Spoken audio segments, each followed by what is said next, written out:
My name is Antonina Makoba from Makos, Textile and Tailoring, and I also run an organization called Daystar Women.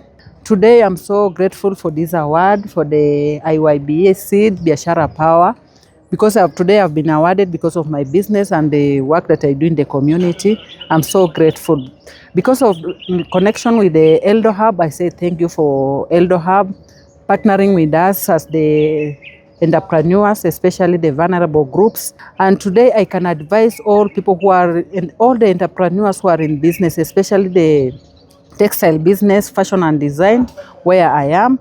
I can advise them to be consistent and also trust in God, be consistent and also be truthful.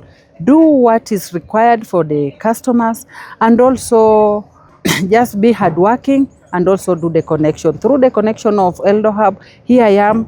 I've been connected to IYBA seed and also to the Biashara Power.